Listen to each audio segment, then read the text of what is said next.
We tried some of the pilots for all those three. Okay. And that will definitely benefit the audience because the questions are very valid.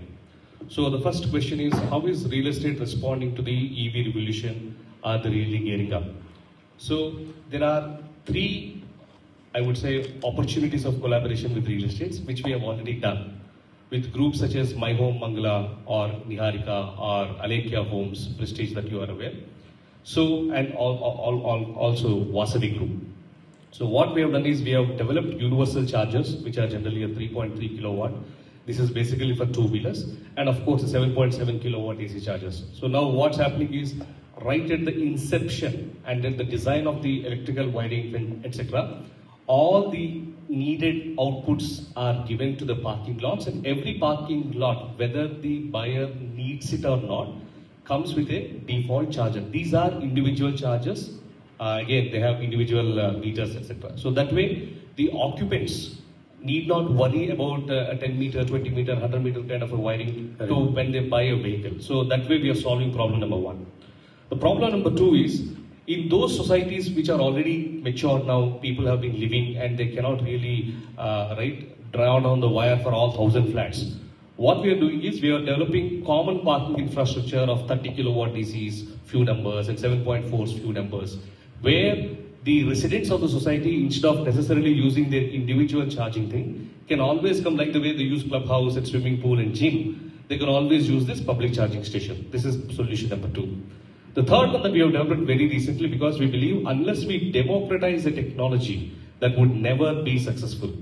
And this is especially from our experience of fleet operations, right? Where if I have got to drive beyond certain range, I'm anxious because I'm not sure whether there is a charger available. Right. So that's where we have developed something called Har Ghar Thunder, and also called Charger Lagao, Paisa Kamao.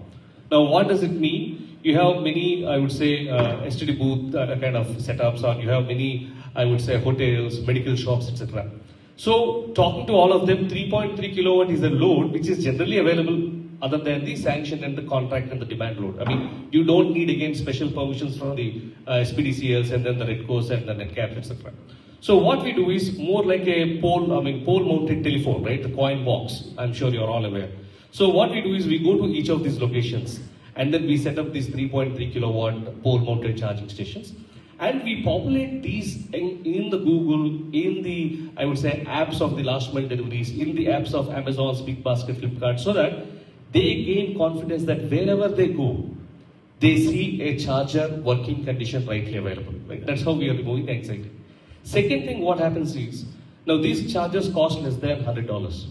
So for a small time business, right, a passive income generation of 7 to 8,000 rupees, 10,000 rupees per month, without necessarily monitoring that, having a manpower there, but just allow that particular charger to work by itself and generate revenue, is again an additional revenue opportunity. Now, when this was discussed and suggested to Infosys Foundation, when it was given to L&T, when it was given to SERB, Society for Elimination of Rural Poverty, they all came forward to sponsor these particular things and then now create these kind of Apple charges, right? So this is more from the perspective of real estate and charging companies trying to solve the problem together. Right. Now, answering the, also I'll take this opportunity to bring this point. Maybe, I'm sure answer may not be available, but probably it's a good food for thought for all of us. See, for any CPO operator, either like Thunderplus or JBM EcoFuel, right? In fact, JBM EcoFuel is in a way lucky because right now you have a captive charging. You have RTC bus stands, they have given you the space, they have given you the power, etc. But when I was developing public charging stations, for example, he was talking about a 3.2 megawatt, 5.5 megawatt, and we have started with 1 megawatt. We still need confidence to go there.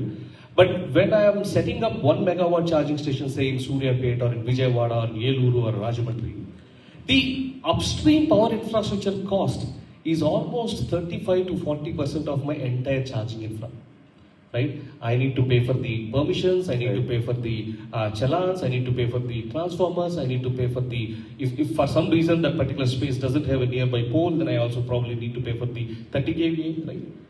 Now, I think here, this is a fair ask that at least that part of the infrastructure must be the responsibility of the government. Because as a CPO, I'm fine. I would develop co-working spaces like him.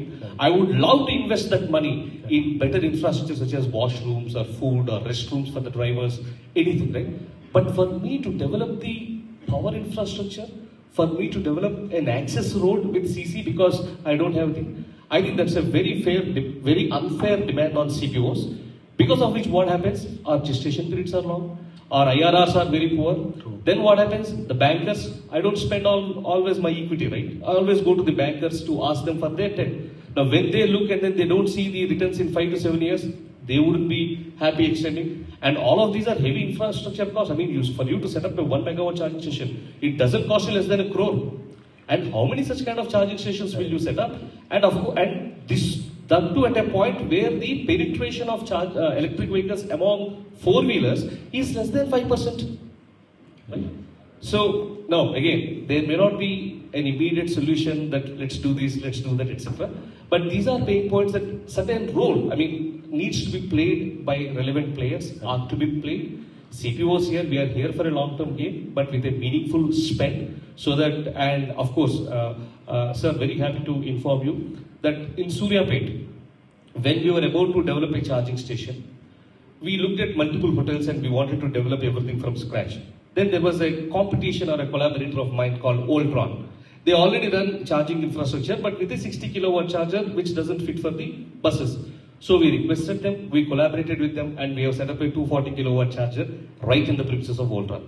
So the entire infrastructure is already set up by them. All I need to do is just build the plinth and change the transformer from a 250 kVA to 500 kVA capacity and develop a canopy, and boom, it's there.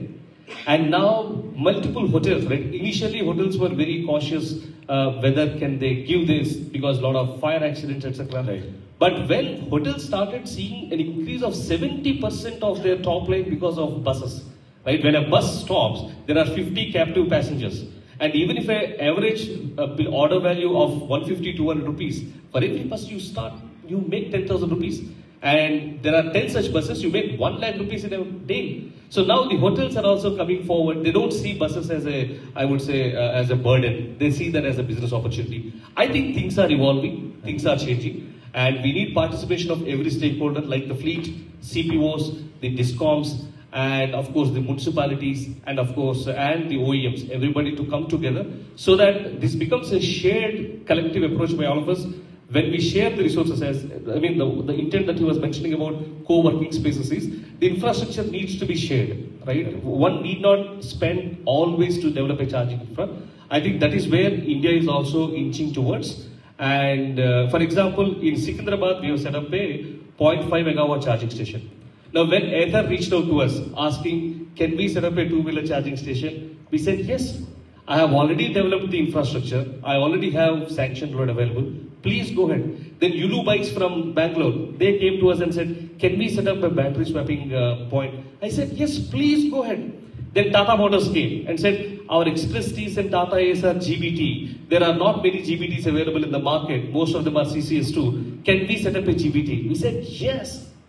So we started to lead the way, and we expect other stakeholders also to probably contribute. That way, when together we solve a problem, I'm sure we all have opportunities. Sorry I've taken a little longer, but I thought these are important points for all of us to think, emulate, and there are since many at the CXO level, we can probably act upon them and take things forward. Thank you. The purpose of decarbonization and electrification of the fleet. Nevertheless, as I already mentioned, every challenge gives us an opportunity. So that is where you will have public charging stations and their adoption getting higher. For example, yes, B1 it is not allowed, and then in fact it came at a point where we were asking the government to allow us minus metering. You understand what I said, right? When the malls, when they provide the EV charging infra, the input electricity power cost is a commercial cost, which is close to 13-14 rupees. But not many B2C players go to malls and then charge, right? If only the charging space is given to B2B players, that's a great thing. If I were to offer a 20 rupees or 21 rupees per unit kind of a cost to B2B, they would never come and charge.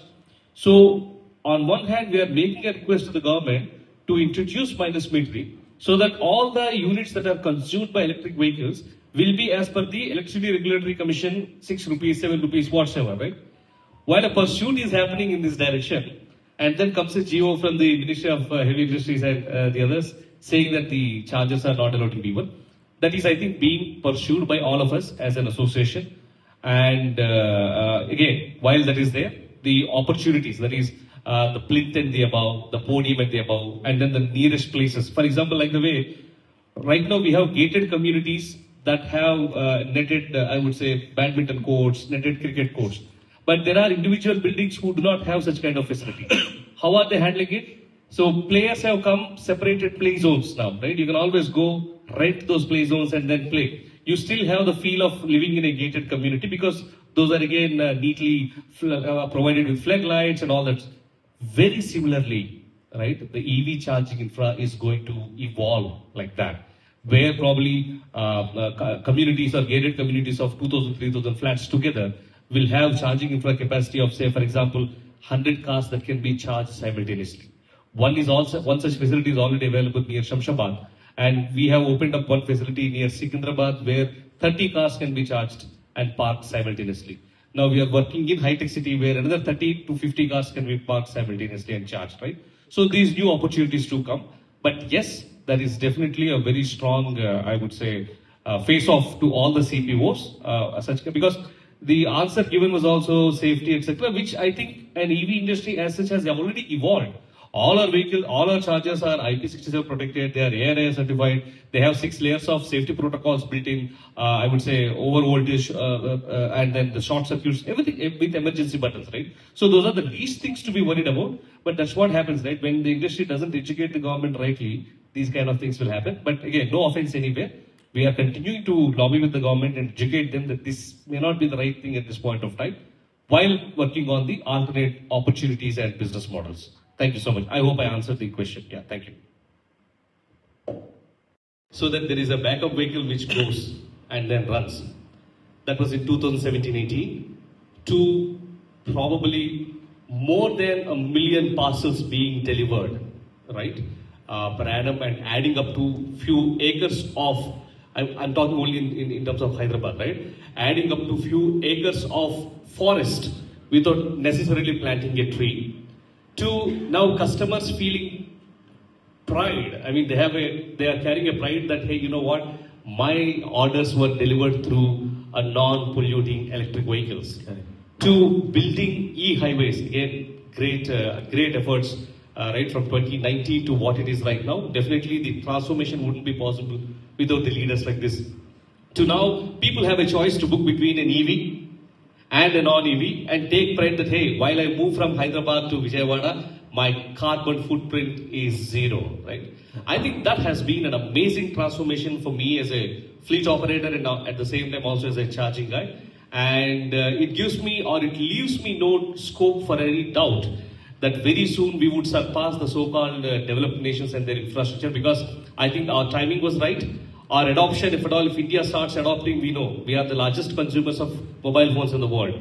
We are the largest consumers of internet in the world. We are the largest consumers of solar energy in the world, right? So that's our strength. The population and the mass is our strength. And very soon we would also be the largest consumers of electricity and also the largest producers of electric vehicles and largest producers of electric vehicles to the rest of the world. So I think the transformation has been phenomenal, and looking forward for quite exciting days going forward. Thank you. Thank you.